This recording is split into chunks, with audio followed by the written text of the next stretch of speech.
In this video, we will talk about Unit 3 of MSO 002, that is diverse logic of theory building. And after analyzing all the questions, I have came across following 3 questions. That is, why does sociology needs theory? Explain. What do you mean by theory? Discuss its constituents. And the third question is steps to test hypothesis. This question have been asked for more than 6 times in the question paper. Let's begin. We have already talked about theory and paradigm in our MSO 001, that is chapter 3. Theory refers to knowledge arranged so that the facts are subsumed under general principle. Scientific knowledge is systemized and classified. Task of theory is to organize causal relationship into observable, repetitive or classifiable regularities by bringing together diverse facts within a single frame of causality. The process by which this is done, theory building. A resulting relationship is called theory. Theory building process deals with hypothesis, description and experiment. It has 3 constituents, that is explanation, prediction and verification. These are also can be called as properties of theory. According to Water, theory needs to be abstract and focus on specific thematic arguments. Theory has to be logically constituent and explanatory. Theory is to be general to account all instances. Theory need to be substantively valid. To test validity or truth of a theory, test its predictability. Concepts are basic element of the theory that get developed through a process of definition, that is standardized description. Division of logic of theory building constitute 2 parts, that is who consider natural science as a model and the second is consider universal law and invariant truth regarding society and human behavior. Human behavior are creative and diverse and human groups can be generalized.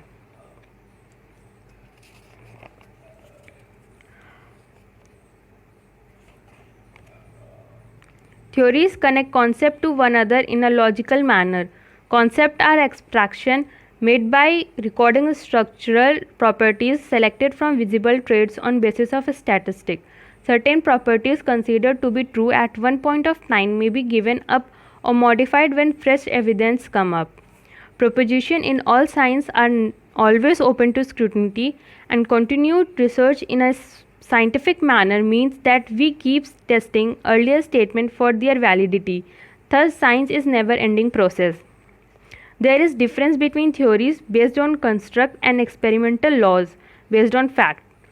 Thus, social science are by and large theoretical and not experimental.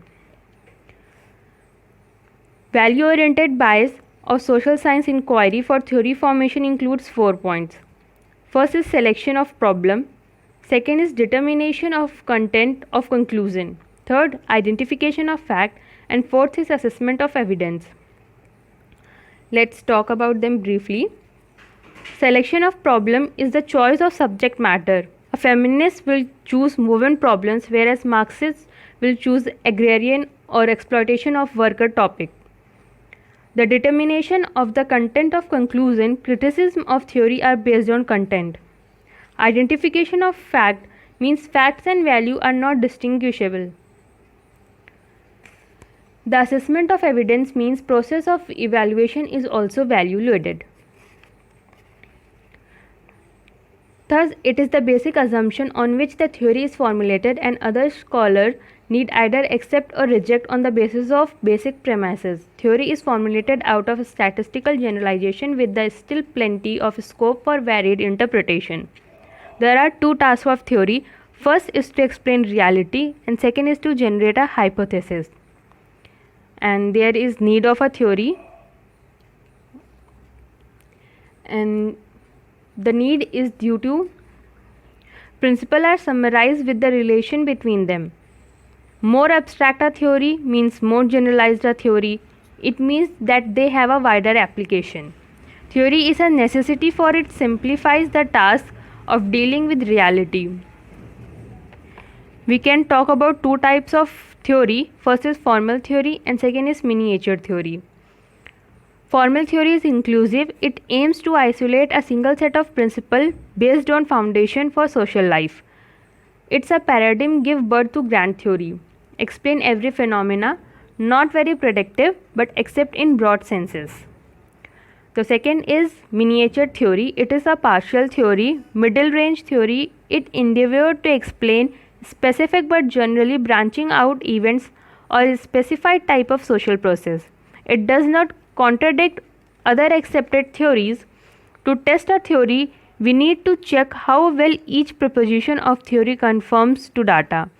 Theory by itself is an abstract proposition that cannot be tested. So theory generates a hypothesis that can be tested. As we have already talked that there is two tasks of theory. First is to explain reality and second is to generate hypothesis. So a hypothesis is generated so that it can be tested. The reliability of a theory lies in the testability of its hypothesis. Closer the hypothesis generated by the theory comes to the reality, the better is the theory. Hypothesis only possess a logical relationship between phenomena to be understood. It is a deductive statement that needs to be proved inductively. Social science are not capable of furnishing universal law of experimental type because law of the possibility of setting up of control experiments to test a hypothesis. In a control situation, scholars are manipulate the variable at will. Ethical and moral constraints put restriction on such manipulations. Attempts are made to take ready-made situations that exhibit properties of control comparison. It is not naturally occurring. So now what can we do? Because it is not naturally occurring. The second can be problem solution for this problem is actual experimentation in the laboratory. Used in fields of psychology and even culture personality, the socialization and child rearing study. Experiment compare control group with experimental group. Control group means holding one factor constant. There is one drawback for this, that many social situations cannot be reproduced in a laboratory. Magnitude is greater in natural condition. Set up field laboratories where in real life situation one can examine the variables. Now let's talk about test of hypothesis. The test can be done in 4 steps. Let's first see what are the necessities to test a hypothesis. First, we should have a theory because nature of the proposed relationship is ultimately derived from theory. Hypotheses are generated to test the truth of relationship. Hypotheses contain a statement about the relationship between at least two phenomena. First is dependent variable and the second is independent variable. Dependent variable is a phenomena that researcher is trying to account for, and independent variable is thought to affect or bring about the phenomena that one is trying to account for. To test the hypothesis, one has to expose it to a situation that can show it to be false. If the hypothesis survives the effort to falsify, then it is proved true. One can rely on statistics to provide most of the base data. Common method of testing a hypothesis are 4.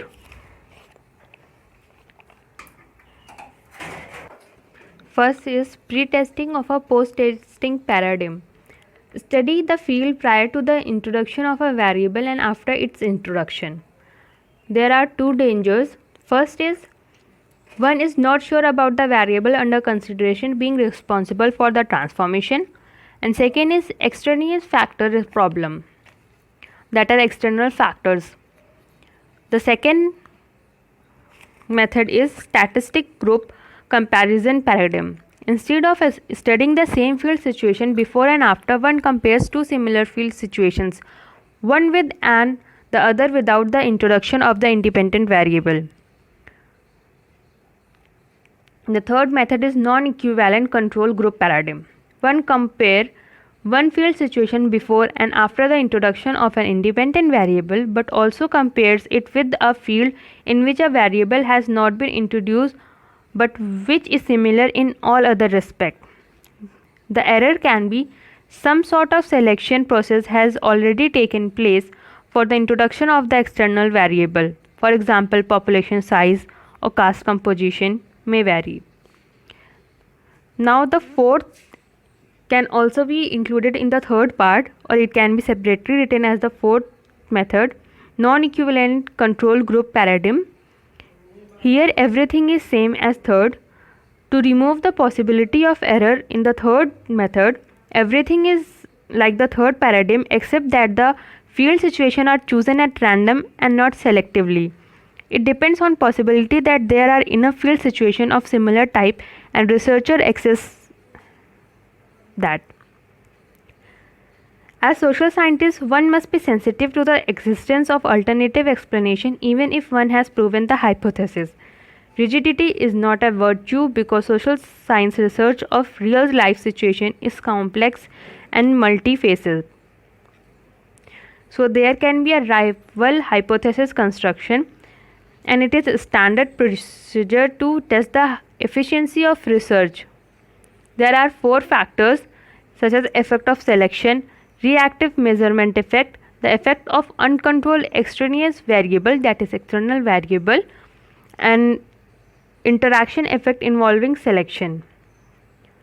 Hypothesis testing is a process that takes the researcher a step forward in the investigation.